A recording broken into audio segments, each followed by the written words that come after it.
Oi, galera! Hoje eu vou falar de um assunto mais específico, mas eu vou tentar falar de uma forma que qualquer um possa entender, que esse é meu objetivo. Vamos lá. A pergunta que me fizeram e a sugestão era como é que nós vamos interpretar uma relação que existe entre um planeta que está para além de Saturno, quais são? Urano, Netuno e Plutão, com os dois luminares. O que são os luminares? São o Sol e a Lua. Os antigos chamavam de luminares, porque eles são os que mais aparecem com luz nos céus, de maior tamanho. O Sol, evidentemente, e a Lua também, né? Principalmente numa lua cheia, numa lua mais gordinha, nós vamos vê-la brilhando no céu. Os outros planetas nós também enxergamos, mas eles já ficam mais misturados com as estrelas. Então eles foram chamados de luminares. Agora eu gostaria também de falar um pouco da conexão desses planetas, para além de Saturno, também com outros planetas que não são os luminares, como Mercúrio, Vênus e Marte. Mas talvez eu faça um vídeo específico sobre isso, mas hoje eu já vou dar uma palhinha também. Primeiro, porque essa pergunta, né? Os planetas para além de Saturno são planetas que têm uma órbita muito grande, de muito tempo, levam muito tempo para fazer uma volta completa em torno do Sol. Então vamos lá. Urano leva em torno de 84 anos. É uma vida, uma vida. O Netuno ele leva em torno de 160 anos, muito mais do que uma vida. Não dá para a gente viver um ciclo inteiro de Netuno. E Plutão, então, mais ainda, nós temos um ciclo de quase 250 anos, 249 anos em média. Então, nós estamos lidando com astros que passam muito tempo num signo.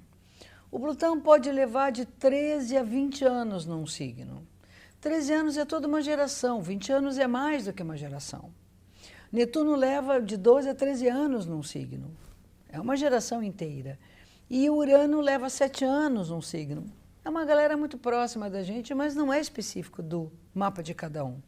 Então, eles não estão associados à singularidade daquela pessoa. Eles estão associados a uma obra do coletivo. Eu pertenço a tal geração. Então, quando eu falo de Urano, por exemplo, eu falo da condição de liberdade de uma geração. Quando eu falo de Netuno, quais são as aspirações, os sonhos de uma geração? E quando eu falo de Plutão, quais as profundas transformações acontecidas naquele ciclo da humanidade? Então, falar do signo de um planeta desses não diz muito para um nível pessoal. Vai falar para quem vai falar de astrologia mundial, por exemplo. A tendência de um tempo, de uma época política, social, econômica, artística, da ciência, da cultura, mas não para aquela pessoa. Então, eles são chamados de planetas do coletivo, geracionais. Os aspectos, as conexões entre eles também são de geração. Por exemplo, eu faço parte de uma geração que tem uma conexão entre dois planetas, que eu sempre disse que nós fazemos parte de uma geração que o sonho acabou, quem não dormiu em sleeping bag nem sequer sonhou. Como dizia a música do poeta, é de fato uma geração que quando pegou a cauda do cometa da contracultura, do movimento hippie, já tinha ido, já não era mais. Isso está marcado nos nossos mapas, então nós criamos alguma coisa nesse intervalo entre essa geração que tentou pegar uma carona e a próxima que criou outras coisas importantes em termos de coletivo. Então nós vamos estudar os períodos de uma maneira mais ampla. Que são os luminares? Os luminares são os alicerces da individualidade. Aquilo que vai marcar o que há de mais singular na nossa vida. A Lua, então, tem um momento tão particular no mapa de nascimento. A Lua leva 2 dias e meio, mais ou menos, num signo. Imagina, dali 2 dias já não está mais naquele signo. O Urano leva 7 anos para mudar de signo. Então, olha a diferença. O Sol leva 1 mês para mudar de signo. É muito pouco tempo. Não é da mesma geração, é do mesmo signo, por exemplo. Então, esses dois vão, de fato, marcar o que nós somos enquanto individualidade. Mercúrio, Vênus e Marte também são planetas que estão associados muito à individualidade. Júpiter e Saturno, mais ou menos, mas ainda tem uma marca da individualidade.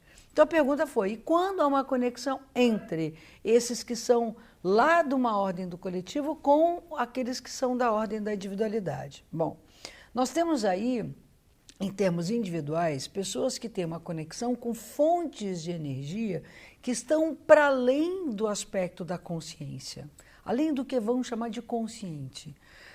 Algo que está no fundo do fundo da gente, que nós não temos tanta facilidade de acessar. Já que a gente fala de um coletivo, quando ele é relacionado com uma questão pessoal, ele está associado às áreas obscuras do nosso ser. Aquilo que nós não temos facilidade de acessar, que não é tão evidente para a gente. São forças que estão para além do nosso controle. Então, são pessoas que têm um fácil acesso a essa força que a gente não sabe de onde vem. Vem do além, vem do fundo do nosso poço. Sabe aquelas pessoas que quando numa situação de emergência, numa situação de coisa muito nova, muito desconhecida, elas agem de uma maneira incrível. Elas têm uma potência que parece que surge um monstro de dentro delas, um monstro numa boa. Vem aquela força que é para além do conhecido. Elas até se desconhecem em algumas situações. Quando os aspectos são fluentes, essa força vem com uma força muito transformadora. São pessoas que têm uma facilidade maior de mudar a si próprios e o olhar que elas têm para a vida incrível, né? Sabem, de fato, mudar uma situação que já está dentro de uma caixinha, dentro de um molde conhecido. Então, tem um desejo muito grande, um investimento muito forte nas transformações pessoais.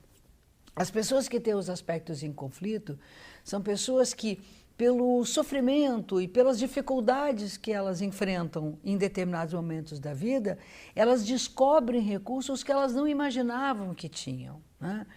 Eu tenho um dos luminares associados a um desses planetas e é de uma maneira difícil, não é um aspecto fofo, é um aspecto bem tenso.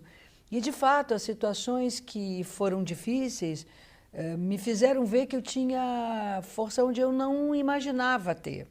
Então, isso vai nos tornar mais cascudos, que eu chamo. Por outro lado, essas pessoas que têm tanto os fluentes quanto os resistentes aspectados entre o pessoal e o coletivo, são pessoas que têm, às vezes, uma dificuldade de lidar com a perda do controle. Situações que não estão sob seu controle as mobilizam muito mais do que a outras pessoas.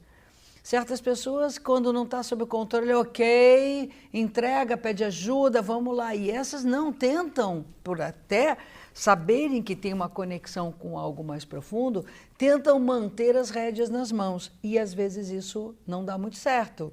Elas têm que desenvolver o hábito de abrir mão também do seu ego, da força, da sua capacidade de dar conta sozinho de tudo e contar com alguma coisa de fora. Seja esse fora pessoas, né, seja se fora recursos que você vai buscar, como uma terapia, como uma prática espiritual, que vai ajudá-lo a entender que nem tudo está sobre o seu controle, né? Nós estamos associando dois planetas, dois astros, que tem a ver com a consciência e com as emoções acessíveis, que é Sol e Lua. Sol que tem a ver com a consciência e Lua as emoções que nós, de fato, sabemos o que são e o que nós sentimos. Nosso acolhimento, nossa afetividade. Com astros que nós não temos ideia do que é aquilo. Então, somos pegos muito de surpresa, às vezes, e ficamos sem chão. São pessoas que, às vezes, até provocam situações que as deixam sem chão para que possam realmente se transformar. São marcadas por profundas mudanças na vida. Seja mudanças da ordem de Urano, que tem a ver com renovação, tem a ver com libertação, seja mudanças na ordem de Netuno, que são provocadas pelo aprofundamento, pela busca de uma compreensão maior da vida, de um sentido para a vida, seja Plutão, que são marcadas pelas perdas, pelas situações que de fato marcam o final de um ciclo e a descoberta da possibilidade de criar um ciclo novo na vida, né? Eu acho que são aspectos que nos deixam muito fortalecidos diante do desconhecido e também, muitas vezes, muito assustados diante das forças que nós não dominamos. Por isso, é ficar ligado nos trabalhos de interiorização e na busca de uma libertação, principalmente de um ego que nós nos identificamos e que, na verdade, esse ego é apenas um veículo para a gente poder construir o que tem que ser construído na vida. Identificar-se com esse ego seria a maneira de buscar realmente a frustração de não conseguir ter domínio das situações que de fato não estão sob o nosso controle. É isso aí, galera, mais uma pequena aulinha de astrologia. Eu espero que isso esteja ajudando vocês a ampliar o seu interesse e o seu envolvimento com esse saber que é uma delícia, que eu sou apaixonada. Não esqueçam de curtir o canal, de partilhar com os amigos, com as pessoas que curtem também e vão dando sugestões. Eu estou fazendo já a listinha e quero aumentá-la para poder ter bastante conteúdo para levar para vocês e que vocês possam também se aprofundar nesse saber. Fica um grande beijo e até o nosso próximo encontro.